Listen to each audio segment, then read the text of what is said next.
Jangan-jangan ada orang yang sudah merasa banyak beramal soleh, tapi Allah tidak ridha dengan amalnya. Bukankah ada orang sholat yang celaka?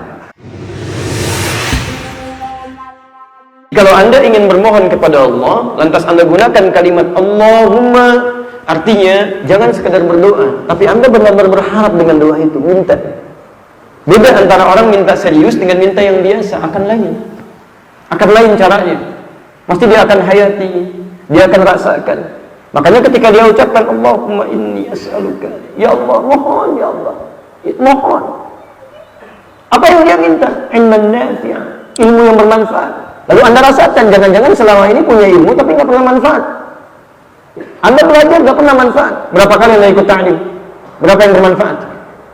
Saya pernah kisahkan di tempat ini. Ketika kami pergi ke Telas itu, Masya Allah, Telas di daerah di Lasem, naik ke atas sedikit ke bukit itu. Ya, di Google juga nggak akan ketemu Telas, habis itu.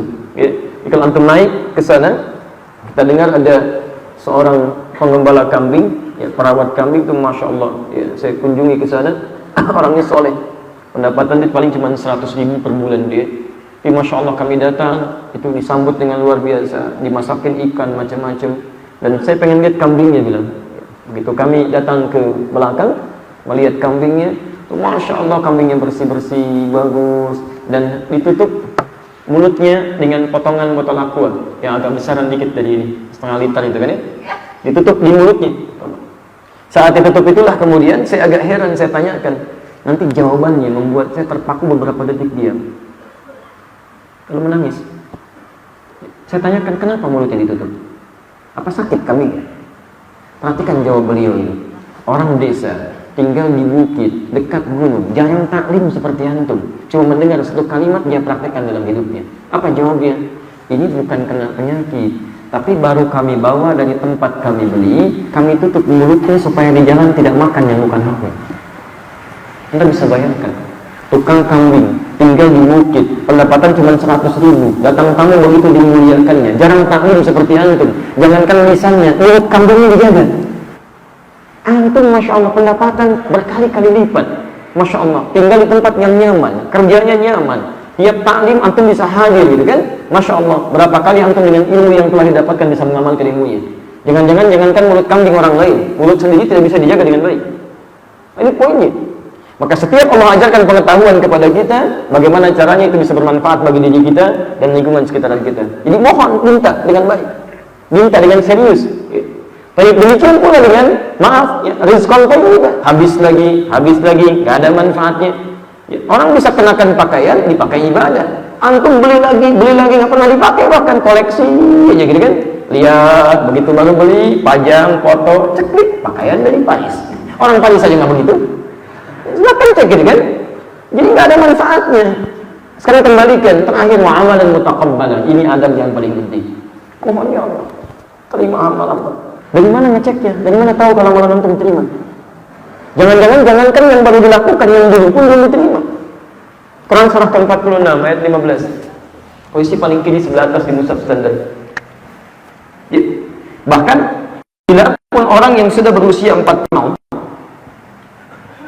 dia dianjurkan oleh Al-Quran untuk memperbanyak doa. Lihat doanya. Quran surah 46. Allah Rabbi auzi'ni an ashkura ni'mataka allati an'amta 'alayya wa 'ala walidayya. Perhatikan, belum selesai. Wa an a'mala salihan tarda. Tatkala seseorang sampai usia 40 tahun, dia dibimbing oleh Al-Quran untuk berdoa, mensyukuri nikmat yang telah Engkau berikan pada hamba dan kepada kedua orang tua hamba ya Allah. Ini adab. Jangan-jangan antum mendapatkan nikmat bukan karena jerih payah Anda, tapi orang tua Anda. Ismail ketika disimpan ingin mendapatkan air, seorang anak yang kehausan akan merengek saja atau badannya bergerak? Badannya ikut bergerak, tangannya bergerak, kakinya bergerak. Tasfiyah, menghilangkan perasaan-perasaan buruk, naik berprasangka baik kepada Allah. Gak mungkin Allah sia-siakan. Begitu naik berusaha turun dari situ, kemudian berjalan. Begitu di pertengahan melihat seperti ada oase, punya harapan tinggi untuk mencapai. Harapan tinggi untuk mencapai disebut dengan apa? Begitu melihat itu bergerak agak cepat begini. Di tengah-tengah ragu, jangan-jangan bukan air, tapi diyakinkan harus naik ke sana. Begitu ke sana cuma oase, bukan oase, cuma fata morgana. Turun lagi, naik lagi, turun lagi sampai 7 kali. bermohon kepada Allah di setiap gerakannya, apa yang terjadi? Anaknya menangis, kakinya dibekakkan lagi, hentakkan lagi, maka malaikat berkenan dengan izin Allah Subhanahu wa taala hadir dalam hentakannya. Keluarlah air. Kata ibunya, Zam, kumpul, jangan berhenti. Kumpul, jangan berhenti. Siapa yang berusaha? Ibundanya. Siapa yang mendapatkan zam-zamnya? Ismail.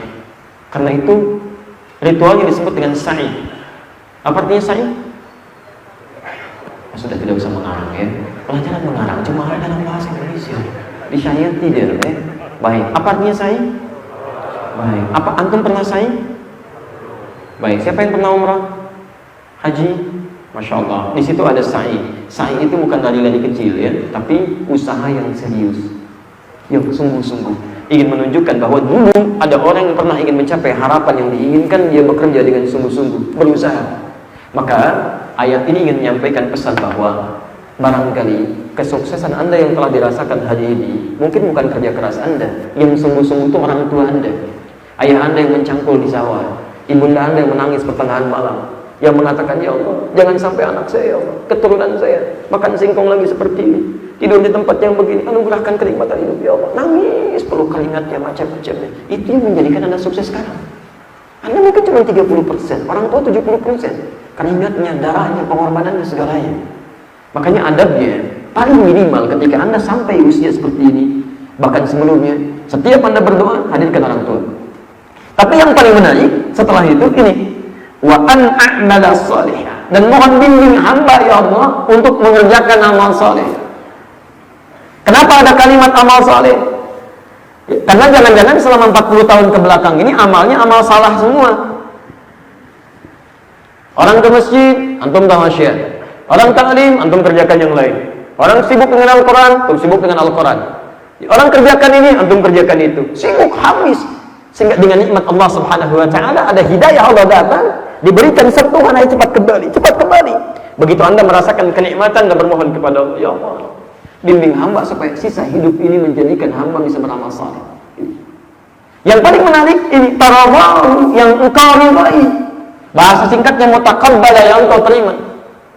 Kata para ahli tafsir, kenapa ada kalimat ini? Padahal bisa dicukupkan a'malas sholihan, tidak ada kalimat ini. Cukup sampai di sini bisa.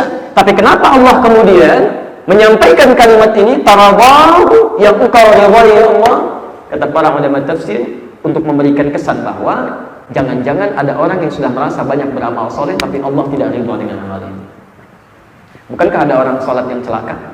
Wailul lil musalli, celaka orang salat, alladzina hum an salatihim sahun, yang lalai dalam salatnya. Bukankah ada orang infak yang tidak diterima? Lihat syaratnya, lihat ketentuannya. Maka dari situlah kita selalu berdoa pada Allah Subhanahu wa taala, minimal pasca salat ya Allah. Kenapa minimal pasca salat? Karena salat itulah yang akan menjadi penentu amalan yang lain. Jika benar salatnya, berdampak pada baik amalan yang lainnya. Dan itu yang pertama kali dihisab. Makanya ketika Anda bermohon, jangan cuma asal. Kalau cuma mengatakan, ya Allah terima amal saya, jangankan Anda, yang lain juga bisa.